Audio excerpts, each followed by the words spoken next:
What's up everyone, my name is Derry and this is the Infinix Note 12, the newest device in the Note lineups that looks exactly like the Infinix Note 11 from last year in both spec and physical look. This is a device with the same 6.7-inch AMOLED panel we got on the Note 11, the same 5000 mAh battery capacity, the same MediaTek processor and the same 50 megapixel camera. Infinix is now fond of doing things like this. I don't know why. Since it's a new model, we expected it to come with upgraded features and spec, but still the same previous specs with a bit higher price.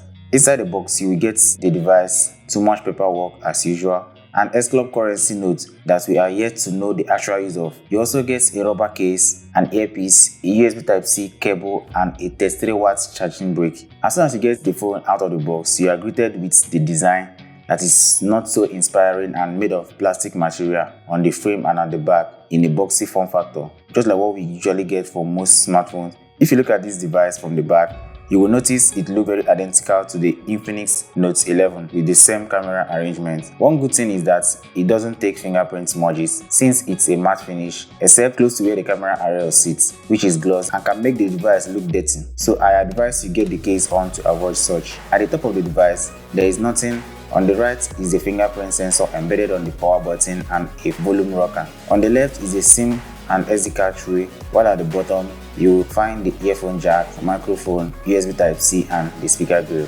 The Infinix Note 12 comes with a beautiful 6.87-inch 1080p AMOLED display, but the fact is that it has a mighty thick bezel round about it, which defeats the cuteness of the display. At the top is a teardrop notch housing the selfie camera. The display is color accurate with deep black, spongier colors and overall great viewing angle while viewing content. One funny thing about the display is that it is not a high refresh rate display. It is surprising because this device costs almost more than $200 or more than 100,000 naira. Last year on the Infinix Note 11, we didn't get a high refresh rate display, and here again no high refresh rate display, while other manufacturers on the same price range all have a high refresh rate display. This will be bad for Infinix because the high refresh rate is now becoming a thing. Even a non-techie now wants a high refresh rate display. So if a device that sits in a $200 price range and looking at the competition around it, the Infinix Note 12 will not be considered by many buyers since they can get more value at the same price from other manufacturers. Me self tired for wetin Infinix they do. They removed the stylus pen. We didn't complain, thinking they would bring it back.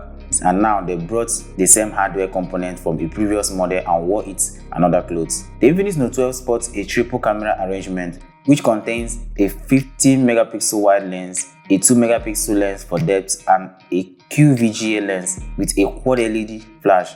Up front, they position another 16 megapixel lens for selfie. Here is how the picture from the Infinix Note 12 camera looks.